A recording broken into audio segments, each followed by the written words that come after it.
I believe in all of the gods that people believe and worship in.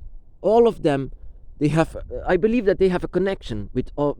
There are so many gods, so many gates, and every single gate has a god or multiple gods.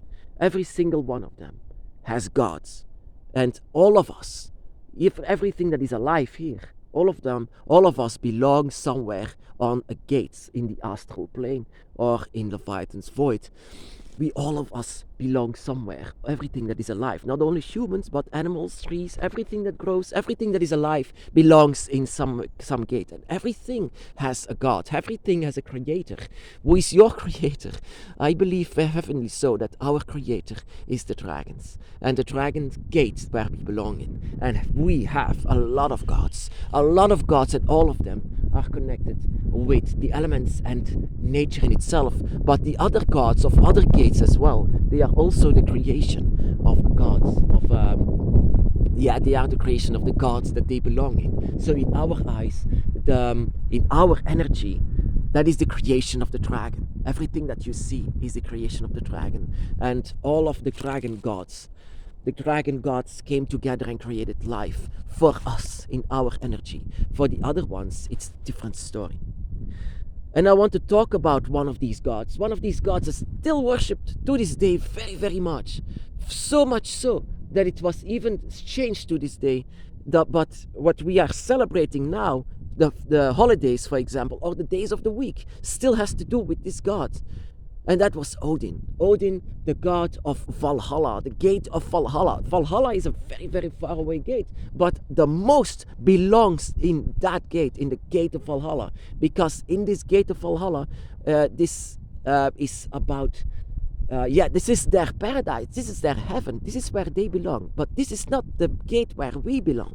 Not at all. Odin is a very, very powerful god. And to be honest, I fear Odin. I fear him. Every time when people say there are a lot of pagans to this day that still worship Odin and worship Thor and worship everyone from Valhalla so that they can enter Valhalla. And just like us, they have to pass a test before they enter Valhalla. Valhalla is very protected, very, very much so, that you just cannot enter just without having proven yourself in this life. You have to prove yourself, just like even to this day, the Christian God is based on Odin. The Abrahamic God is based on Odin. Odin, everything, the son of Odin, and even lightning is his son. I mean, the sky is his son, and everything that grows is him. It's his energy. That is how powerful Odin must be. And why am I afraid of him? Why am I actually fearing him? It's still to this day. It's actually not really fear, but it's something that I could feel. Actually, I don't belong in any one of these gates. We belong where the dragon is, where the dragon guides us. The dragon guides us to the dragon's gate, and the dragon's gate is, of course, you have to prove yourself in this life as well to be guided by in the dragon's gate, to be close by your guide, to be close by your spirit guide, by your side, by the dragons. The dragons know the way, so let your soul and your spirit be guarded by the dragon by your side. But a lot of people are actually being guided by Odin's energy, Odin's spirits, Odin's angels. Odin's angels. He has a lot of angels, so it seems. But as just like the dragon has a lot of guides as well. A lot of connected guides to us, and so has Odin. Even to this day, Thursday, for example, Thursday means the son of Odin, or Yule. Yule is actually Christmas. I mean, you are celebrating Odin's holidays and Odin's days of the week. I mean, that is how strong he is. That is how his influence is. With that being said, Odin is a very powerful god. But the dragons are just the same power, unless you are just a mortal. If you are just a mortal, just like us, just like we are now, sometimes I remind myself to the story of Odin's gold. Odin's gold, everything that you give Odin, just like you give to the dragon. If you give yourself to the dragon will protect you forever, because if you give to something to a god, there is automatically a curse on it. So now the gods can claim this item, or they can claim everything. That is why you just cannot claim a church, for example, and steal the gold, because there will be a curse on it, a curse on this gold, and a curse everything that you give to the dragon. That is also the reason why I say it's a good idea to give yourself to the dragon. If you have no fear for the dragon, if you can feel him very much, if you trust the dragon, then give yourself to the dragon, because that is the best way to protect yourself from anything else. I gave myself by giving blood to the dragons. I give myself to all of the gods of the dragons, and with all of the sincerity that comes with it, I give everything. So that is also why they gave gold to gods. But with giving this gold to the gods, it's automatically cursed, and that is also what was the case with it. Just like they give gold to the Christian God now, back in the day, and still to this day actually, they give items for Odin. They give a lot of items for Odin, and back in the day that there was a lot of gold being given to Odin. And this gold, like I said, was immediately cursed, or it was guarded, or sometimes it was not needed to guard them, because there was a curse on this gold, and this curse was immediately recognizable. I mean, it could change you, it could change your shape, it could change everything. You can even lose your mind. You can even lose your mind if you come too close to the gold of Odin. That is how powerful he is. His energy on it. He was claiming it. No one can claim the gold of Odin. No one can claim you once you give yourself to the dragon. No one. So no one can claim the gold as well. So there, the form of the Western dragon, the one with four legs, arms, and wings, are being seen and described in this place in the Norse mythology.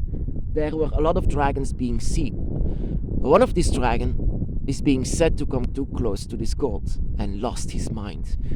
You know, one of the worst things they can do to a dragon is to steal his freedom. And that is what happened. That is what happened to this story. This dragon lost his freedom. This dragon was actually very much close to the fire. He could breathe fire. But once his mind was gone and he was cursed by Odin's gold, this dragon has more abilities. He could create fire where he stood. He was one with the fire where he was born to, but more divine energy, divine power of this, you can, like I say, cursed gold. This divine power that he could have. He was one with fire, but he was mindless, a mindless slave for Odin's gold. He was the ultimate guardian, and it was even becoming a legend, a legendary guardian, a legendary guard for Odin's gold. But he didn't want to be there. He didn't want to sacrifice his life, his mind, his freedom. Everything was gone because of Odin's power. How powerful is he? I mean, his gold was being cursed by Odin. So the dragon was losing his mind. Everyone actually who wanted to claim this gold was killed by this dragon. This dragon that was now one with fire. Fire that destroyed everything that came too close, everything alive. But like I said, this dragon, it was not his choice. It was not his choice to be a guardian of gold. The dragon cannot care less for gold. But he lost his mind because it was Odin's gold. And Odin's was very powerful. Until one day he was released of he was released of his body. Actually, his body was gone, his mind was gone. He was released when one man stabbed him in his heart, and so Fafnir, a lot of blood of, it was called Fafnir by the ones that wanted to that said there was a legendary guardian in front of Odin's treasure, and so they called him Fafnir, the ultimate guardian, the ultimate protector of the gold that had no mind of its own. Everyone feared him. Everyone feared the dragon. That was the first time that people feared the dragon. And it was all because of this, all because of the curse of Odin that was placed upon this gold. So he lost his mind. So because of this gold, and then he was stabbed through the heart because of one man that was able to kill the guardian. And Fafnir was not really that sad because his life was already gone. He was already dead.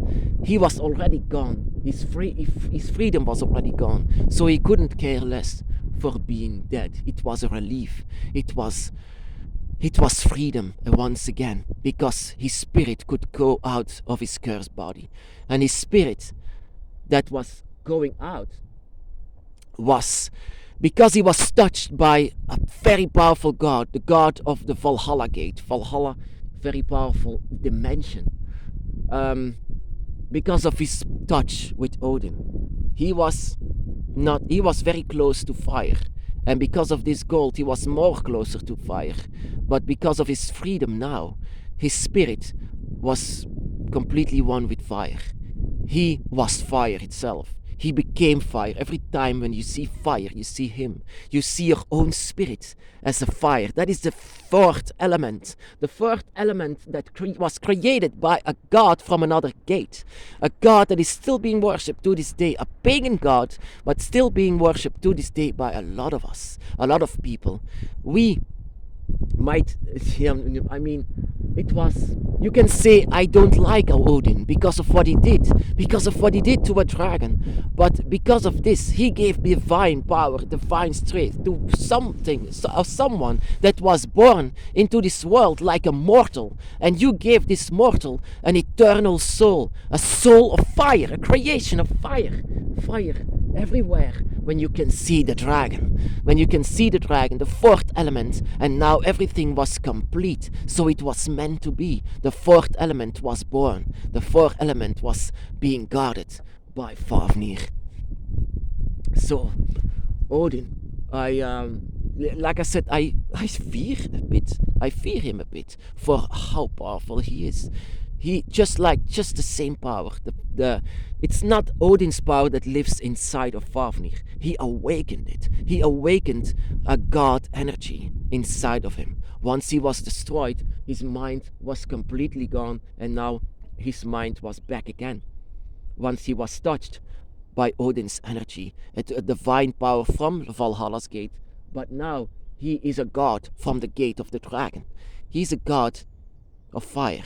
He's a god of the spirit, the god of the soul. That is the dragon's fire. Your soul, your spirit, your draconic energy. That is the fire that he means. That is the fire of Fafnir that lives in all of us. Fafnir lives in all of us. Fafnir is a dragon god that lives in all of us. And we might even thank Odin because of this. But actually, he's a god from another gate. I couldn't care less. But it's very interesting to know, actually, where this is coming from. Odin's energy that actually lit up Fafnir's energy. Fafnir, the dragon god of fire.